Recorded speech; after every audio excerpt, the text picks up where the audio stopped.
Welcome to the Geekcentric podcast, and welcome to our spoiler-free review for the Apple original film, Tetris. I played for 5 minutes. I still see falling blocks in my dreams.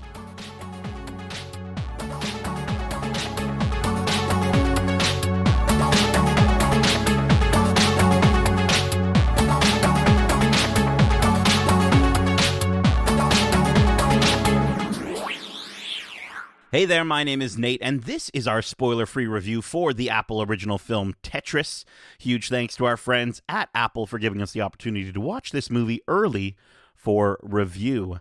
If you're joining us for the first time, we are Geekcentric, a podcast focusing on the world of movies, TV shows, games, toys, and collectibles, and all things geek-centric. Now, I'm stoked to get into this review, but just before we do, I want to let you know if you're like us and you love the world of Star Wars, we have our Watch Club series where we break down episodes weekly by giving our thoughts and theories along the way. And our Star Wars The Bad Batch Season 2 Watch Club is wrapping up this week with the final 2-episode finale. I am so excited. And we also have our Mandalorian Season 3 Watch Club, which is taking a bit of a break, but we did have our most recent episode featuring the incredible Alden Diaz of Octo Radio, where we discussed The Foundling, as well as Alden's Star Wars Mount Rushmore, amongst other things. So definitely go check those out, and I'm sure we'll have another Watch Club very soon. But with that out of the way, let's get to this review. Joining me is my fellow talented and tender Tetramino. He's Justin, the L-shaped lovin' Lawrence. Hello. I would be an L shape. I think I'm long enough to bend like an L shape to fit. You'd be the L shape? Oh yeah, for sure. That would definitely be me. It's probably the lowercase L, I guess is what it is the most helpful of the shapes, being able to clear kind of get you finally get a Tetris. Do you play Tetris a lot? Of course. It's not like I lived under a rock and don't know what this game is. Was I religious with it? No. But I've obviously played it, experienced it, and I may have picked it back up, if you will, after this movie, because this movie was a good time. It was nostalgic. Yeah, we got to play some Tetris Connected. I've been with the cables, into with it. The old school, when you have to connect the two cables between two keyboards. Not like that. No, not with a link cable, Justin. I was referring to on the PS5. Oh, I see. I was as soon as I finished watching this movie, I like yourself, I dived so deep into Tetris, and the VR version of Tetris on PSVR, and it's also on MetaQuest if you have that as well. It's phenomenal. It is so phenomenal, and I'm better at Tetris in VR than I am out of VR, just because you're so hyper focused on those falling blocks. But let's get to the synopsis for this movie. Based on the true story of American video game salesman Hank Rogers and his discovery of Tetris in 1988, when he sets out to bring the game to the world, he enters a dangerous web of lies and corruption behind the Iron Curtain. The film stars Taron Egerton, Nikita Efremov, Sofia Lebedeva, sorry if I'm mispronouncing any of these, Anthony Boyle, Oleg Stefan, Roger Allam, Togo Igawa, Ayane Nagabuchi, Miles Barrow, and Toby Jones. It's directed by John S. Baird and will be streaming exclusively on Apple TV Plus this Friday, March 31st. So, Justin, let's start off with what worked. I'll kick things off if you don't mind. Right off the bat, this movie, you can tell it has its own cheesy charm. It's that confident level of cheese that I think you would get from like a Cobra Kai kind of idea, where you can kind of really you see it immediately and it's a little off-putting, but then you sort of vibe with it. And I like the style of the movie. I think they use these 8-bit interstitials to set up different acts of the movie, which it refers to it as levels throughout the movie. And just the way they introduce new characters with the 8-bit representations of them is really fun. And I think one thing that's kind of immediately noticeable right off the bat is just how much they pushed to give this movie its own visual style. Because at the end of the day, the movie is about distribution rights. Right. So they have to they have to zhuzh it up somehow. Yeah, this movie's a bit of a mixed bag, though, right? Like, it blends elements of historical drama, a bit of a biopic, and then some video game elements. I agree with you. I did enjoy some of those interstitial 8-bit moments because they were fun. But I think that they were a bit heavy-handed at times.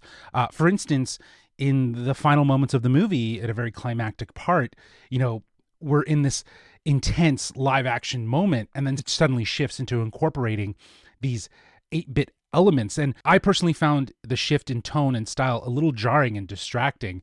And I appreciate the movie's willingness to take some risks and try something new with the combination, but I don't know, it kind of took me out at times. The opening of this movie, which is very expositional, uses a lot of that 8-bit animation appropriately, and rightfully so. Like, I think that's where it deserved to be up front to help give us a little, background and get us up to speed on the history and the players, if you will, that are involved in this story. But yeah, I just don't know. I think it didn't need to be used everywhere. It was a little heavy-handed at times. And I don't know. I think it was a bit jarring and distracting overall. Well, and I think that's the thing. Like, again, to me, the style, they're confident in how they're presenting this style, but you're right. It is misplaced sometimes, and I think there's aspects about which we'll maybe get into in a little bit more detail when we talk about things that maybe didn't work as well. But like, there are aspects about it that I think go back and forth between the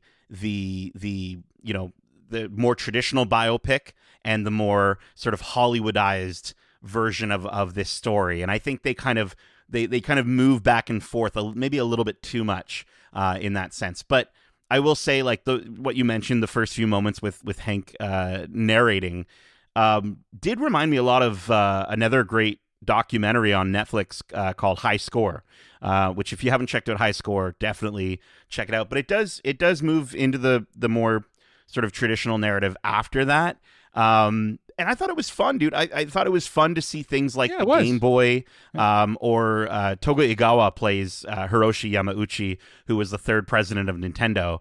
And if you're like just a fan of Nintendo history and video game history, it was really cool to sort of see these pieces and these characters and these real life people in this movie.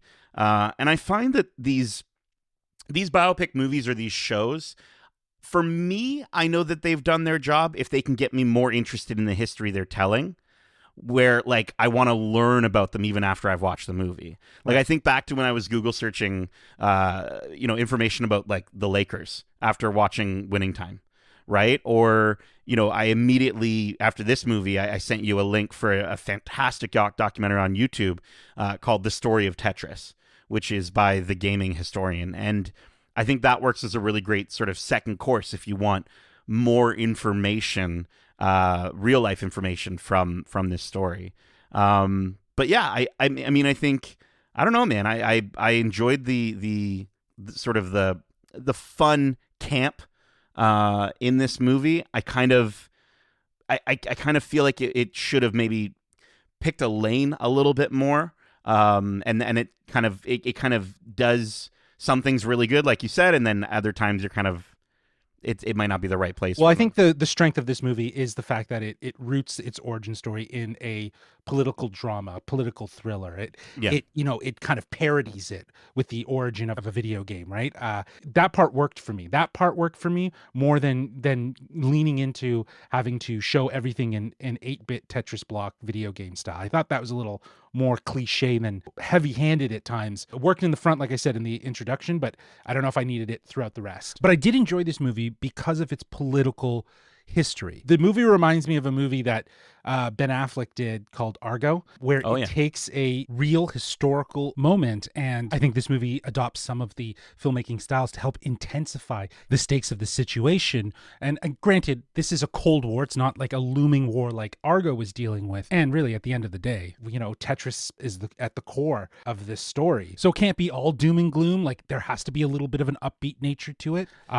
You've been talking about Taron Egerton as Hank Rogers. I thought he was absolutely fantastic. He really does carry this movie wholeheartedly. Just sometimes I'm just watching it and I'm just like, man, this guy is such a good actor. Like he's so committed, and like the way he leans into the intense moments of like where he's got to get this deal, you know what I mean? It's so important. Like you see it in his face that he has everything riding on this. And he's also the one that is kind of the smartest, the most genuine. I do think that out of the people that he's competing with for these rights of the video game, he was the most honest. He was the most straightforward.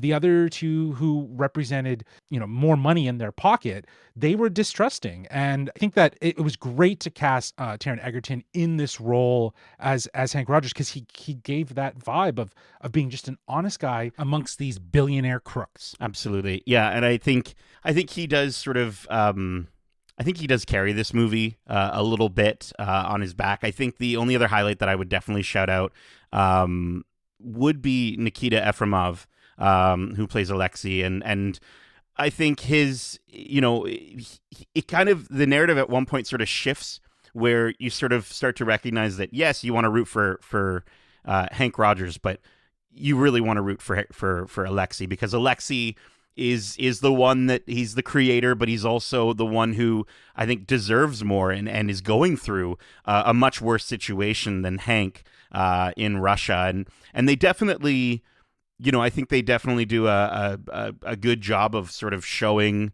the restrictions and sort of the political aspects of being in Russia at that time and everything that was kind of going on around them. And it to a certain degree, Justin, I kind of agree with you where I kind of wanted them to lean a little bit more into that at times. And it's sort of a little bit looser. It's a little bit lighter. It doesn't go too dark in tone. It did feel a bit TV movie at times with that stuff. It sort of is, like at the end of the day, but sure. At the end of the day, it's not like, people died and, wars were started because of Tetris's distribution rights. That we know. You know what I mean?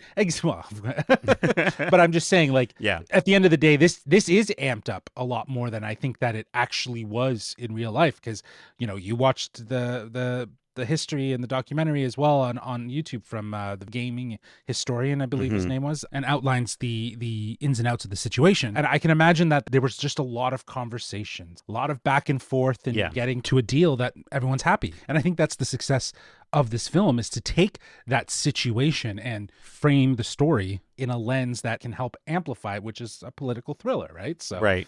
And I'm going to get to that, because I definitely think that was something that didn't fully work for me. Yeah, it didn't work entirely. The pacing, and how they handled that. But just before we get into what didn't work, the music was further. Incredible. The music, dude, like, okay, Lauren Balfe, I think, did a great job. Retro 80s vibes, a bit of Stranger Things sort of synth. I mean, how can you not at this point? I guess it's the time period. You got to remember, it's not that Stranger Things invented synth music. They're just exploiting it, right? You know what I mean? And brought it back. And both of these examples, Stranger Things and Tetris, use the synth music as a product of the time period that it's referencing. It's just a resurgence in popular culture. But yeah, it fit perfectly. And I think the music deserved to be there more than those Tetris block visuals that we were talking about before. I don't think we needed them. It brought in like video game nostalgic quality, especially in the with right Tetris amount. Theme, exactly, and it leaned into that drama, right? So I think it was placed far more better than those visuals were, in my opinion. Okay. Also, just before we move on, you did bring up the Game Boy. I absolutely loved how prolific that moment was. It was so, and the way everyone was just like, is that like, 64-bit or, no color screen? Like, he was just so intrigued, right? Like, and handheld. Like, it was like a mind break. Cable coming off of it, and it was a mind break. And how quickly he was able to, like, say, hey, like, check out my game, right? Like, right off the bat, and you can see the spark in their eyes. So that was a really, like, one of the standout moments from the movie, was just how prolific that was. So well, and it's cool too with Nintendo seemingly being a little more open than they usually are with Hollywood, right? And rightly so after what happened with that original Mario Bros. Movie. But we got the new Mario Bros. Movie coming up, and I think even just them being like, yeah, you can have our third president as a character in this movie, and you can have the Game Boy, and all this, it's the use of Nintendo and what have you. I think it was talk about the history of our company. Really cool, because that was really cool, is how Nintendo really factored into all of these agreements and the distribution. And if it wasn't for what Hank was doing and working with them, I don't think they would have gotten all of the rights that they did, right? So it's a really interesting story to kind of see evolve, and to see how simple contract regulations, you know what I mean, and rules, and how that works. Like, it's something so simple, but it's definitely, like we were talking about, it's definitely zhuzhed up with this political thriller aspect, which I think works well for it, because it frames the movie in the right point of history, versus where, like you said, the camp and the cheese, whether it be from the video game aesthetics, the cube, the block pixelated looks, and title frames and stuff like that, that seems a little heavy-handed over everything else. So yeah, I thought that was one moment though that felt really authentic and just stood out as being like, damn, that was cool. It was definitely a highlight for sure. Let's get into what didn't work. I think the movie has a bit of a misunderstanding of how it wants to tell its story, where there were times when the like based on a true story was taken a little more loosely, and we get great action moments and fun, sort of spy thriller, aspects. But then we also get moments where they might have stayed a little bit too true to the based on a true story aspect, in terms of just the way that the story is structured itself, having to hit the beats in, historical accurate order. And so there's a level of repetitiveness that sort of comes into the middle of the film, with the negotiations going back and forth, that just sort of felt a little... It bogs it down. I totally agree. Down. Yeah. I totally agree. I think that, that part, from a pacing standpoint, I entirely agree. I think that part really kind of slowed it down, and it was almost a bit tricky to try to follow what was going on, which is why I'm glad you sent the YouTube documentary, because I was able to at least confirm what I was understanding and correct what I wasn't. Right. And I think though that, like, that's where this movie is definitely a mixed bag, like I was saying. And I think it has so many different parts of a movie, like the political thriller, like the historical event docu series, and then it has the action spy piece as well. And it's just all these different building blocks of storytelling that it just doesn't know which one it wants to become. It's just taking bits and pieces of all of it. You're saying this movie wouldn't be very good at Tetris? It probably wouldn't be. Not to say though I didn't enjoy it. I just think that this was the opportunity that I noticed most, was it didn't know what lane to stick in. It didn't know, how to take all of these building blocks of storytelling and fuse it together in a cohesive way that it didn't become apparent, right? Like there's almost too much. Like they could have taken some things out. You know what I mean? They could have focused a little bit more on the relationships. Like I really loved what they were highlighting between Hank and Alexei, and that bond that was happening. Great chemistry. Great chemistry between them. It was like electric, and I think that they, could have focused on that a little bit more, and that bond that they had. But instead we got this sort of mishmash of different types of storytelling mixed in here. That I think, again, like you're mentioning, it affects the overall pacing and understanding of the situation. I also want to just kind of mention the villains in the movie. I think their performances felt extremely cartoonish at times. And again, I enjoy the cheese in this movie, but there were times where the antagonist just felt too silly. Roger Allam, who plays Robert Maxwell, he's this sort of big boss guy, right? Big billionaire boss. And dude, at times I thought that I was watching a Rocky and Bullwinkle movie. Like I really did. Like they were a bit too much for me, because again, there are moments, as we just mentioned, that the movie does take itself really seriously, and then when those characters show up, it's just kind of, I don't know. It didn't work for me with the antagonist, and I think that's a really important aspect to the story. You've got the really charming Taron Egerton, or Edgerton, or however you want to pronounce his last name, Egerton, and then you've got these villains, and they just, none of them sort of live up to him. They don't really. You need, I don't know, you need a good antagonist when you've got such a charming protagonist. Sure, absolutely, but I don't think he was the only antagonist, right? Like, no, Toby I'm saying Jones all was three great. of them. You like Toby Jones? Toby Jones was okay. Yeah. Do you know what I mean? But like, I also think though that we're looking at the climate of the time of the '80s. You know what I mean? Right. Like, I think that these are boastful personalities that fit that timeline versus than someone today. Maybe it comes off a little like they hammed it up. It was a bit hammy. I guess so, maybe, but like I didn't mind it. I don't think it was as bad. I think Anthony Boyle, who played Kevin Maxwell, was a little intense. And the Russian played by Igor Grabuzov, he plays Valentin. He's one of the sort of the head communist leads. He was pretty. I don't know. I could agree with what you're saying with him. Yeah. A little more cartoonish. Like he's playing the typical Russian villain. I thought the makeup though for Robert Maxwell was great. Like have you seen a picture of? Oh yeah, of Robert Maxwell, like spot on. Like they literally changed Roger Dallum to look like him. It was fantastic. I also will say hearing Toby Jones say Mr. Rogers was great. Even if it was a Russian accent instead of a German one, I was just like, oh, my little Marvel alert went off.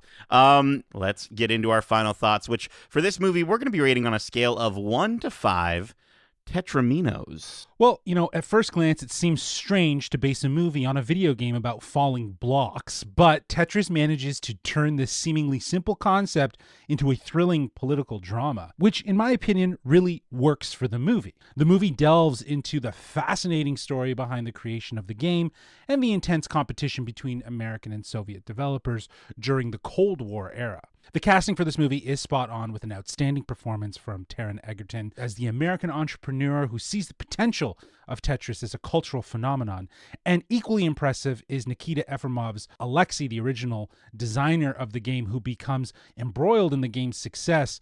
The chemistry between the two actors was authentic, it was electric, and the scenes together created more intrigue, and I thought, they could have leaned into their relationship a little bit more. The film is a clever blend of real-life historical events and video game elements. While I enjoyed the video game-inspired music, I did find the use of 8-bit imagery heavy-handed and a drastic shift in tone and style, which came off jarring at times.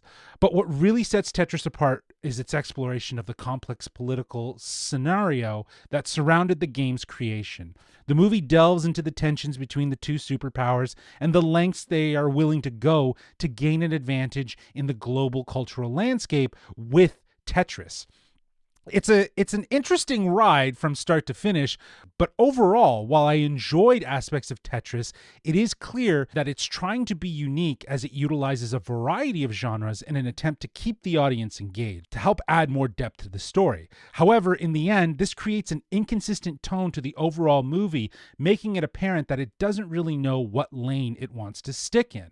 Therefore, I'm going to be giving this movie a 3.5 out of 5 tetraminos. Alrighty.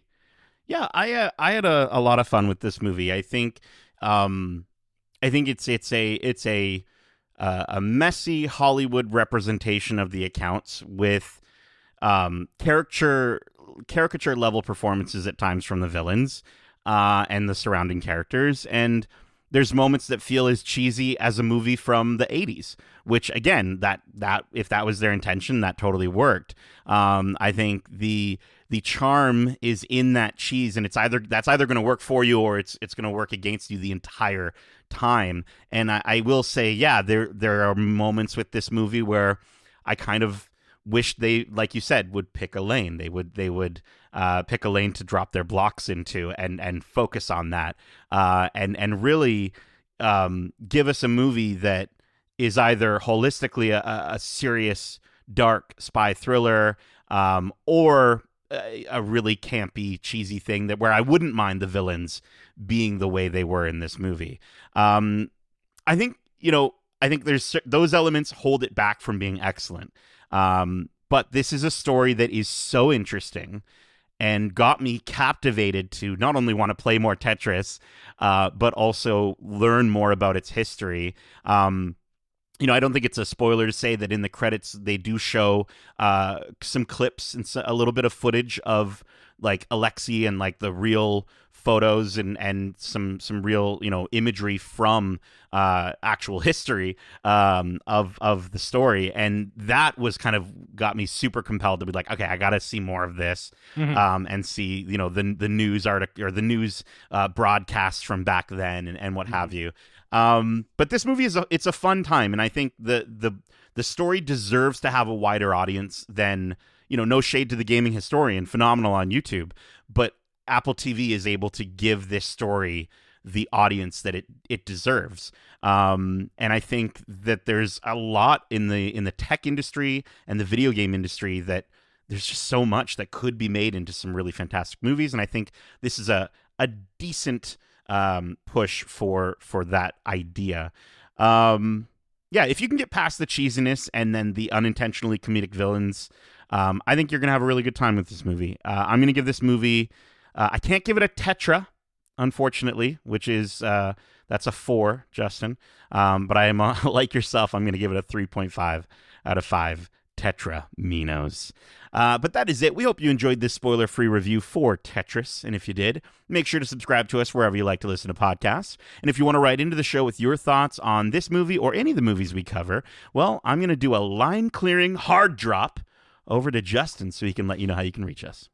Well, they can reach us at wearegeekcentric@gmail.com. That's wearegeekcentric@gmail.com. Or if you want, you can reach out to us on Twitter at geekcentricyt or on Instagram at wearegeekcentric. Dude, I thought you were going to make a joke about like, but if that's like trying to play your Game Boy without a lamp. Oh, I'm not that smart. Keep in mind, we also have a ton of other great episodes covering the latest in movies, TV shows, and games, including our spoiler-free discussion for the Apple TV Plus original series, Ted Lasso Season 3, Episodes 1 to 4, which, if you've already been watching it, I highly recommend our spoiler-free discussion. On it, during it, we cry laughing and we laugh crying.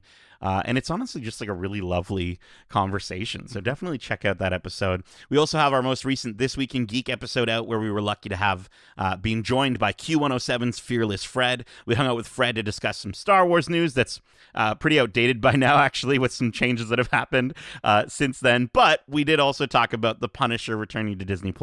And we discussed Fred's new comic series with its first issue out now. The series is called Dead Romans, and it's published by Image Comics. Definitely check out that comic. It's fantastic. First issue's out. Justin and I have read it. Really good stuff. Chef's kiss, as Justin says. Yeah. We also have some great interviews to check out now, like our interview with Mandalorian producer and director Rick Famuyiwa, as well as Bo-Katan Kryze herself, Katie Sackhoff. And if you're a fan of a certain Apple TV Plus series that involves musicals, well, we've got a couple of interviews coming up that you will not want to miss. So subscribe here, subscribe over at youtube.com/geekcentric. And check out our TikTok at We Are Geekcentric to catch some highlights of other interviews we've done. Justin, thank you so much for joining me for this puzzling review. And as we say, love ya. Peace.